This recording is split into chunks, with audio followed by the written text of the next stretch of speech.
সুপ্রিয় বন্ধুগণ, এই তরকারিটা আমি কোথায় খেয়েছিলাম, কবে খেয়েছিলাম কিছুই মনে পড়ে না। ইউটিউবে বা ফেসবুকে দেখে আবার খেতে ইচ্ছে করলো আজ কয়েকদিনই।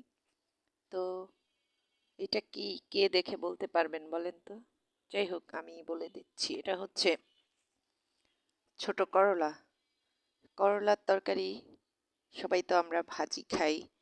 কে কে মাছ দিয়ে খেয়েছেন জানাবেন। মাছের ঝোল একটু তিতা বটে, কিন্তু খেতে কিন্তু খুবই মজা। হয়তো আমি অনেক দিন আগে খেয়েছিলাম, ঠিক মনে নাই টেস্টটা। তো আজকে আবার আমি করলার তরকারি রান্না করতে বসে গেলাম। তো এই তো বাজার থেকে করলা এনেছে।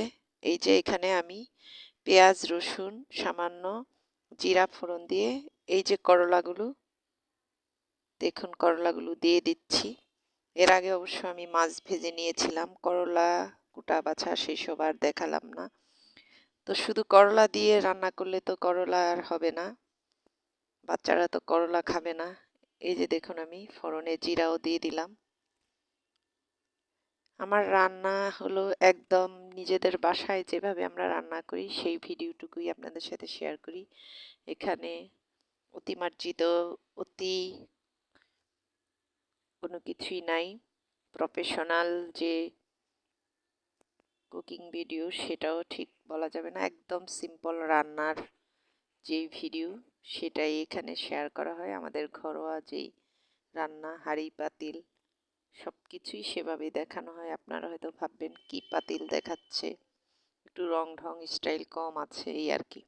তো আমি এক চুলায় করলা দিয়ে দিলাম, আরেক চুলায় হচ্ছে বাচ্চারা যেহেতু করলা খাবে না, ঘরে আজকে একটু ধুন্দুল আছে আর বরবটি আছে, দুইটা মিক্সড করে একটু মাছের ঝোল করব।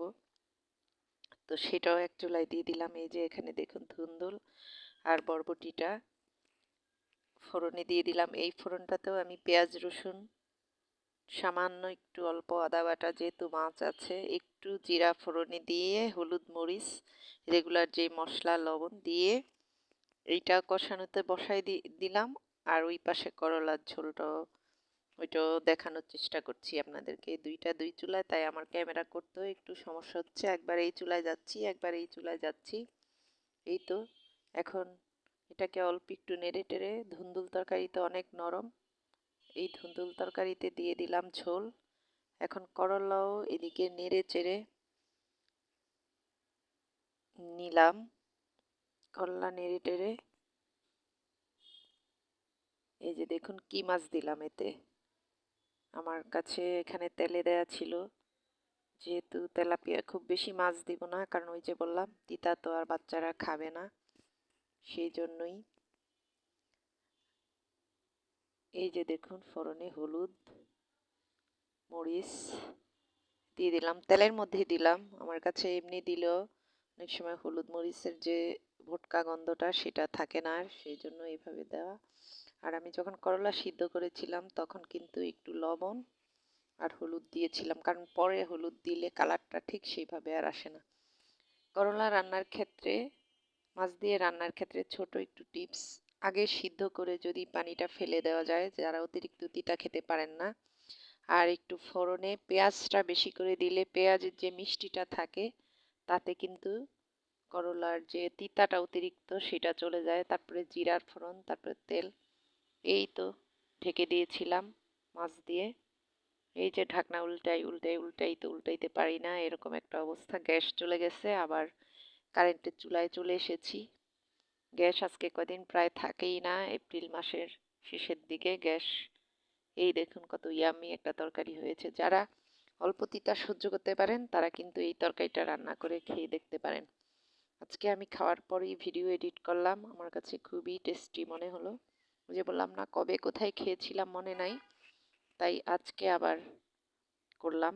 ওইদিকে আমার করলা রান্নাটা প্রায় শেষ। ওইদিকে আবার দেখেন এই যে ধুন্দুল বরবটি দিয়ে যেই ঝোলটা, সেটাতেও অল্প মাছ দিয়েছি, দুইটাতেই অল্প অল্প মাছ দিয়ে। আসলে আমাদের ঘরে মাছগুলো, ওরা তো ছোট বাচ্চা, বেশিরভাগই ডিম মাংস ডালটাই খেতে পছন্দ করে। ডিম মাংস না থাকলে ডাল দিলেই ওরা সোনামুখ করে খেয়ে নেয়। সব বাচ্চারাই মনে হয় ডাল খেতে অনেক পছন্দ করে।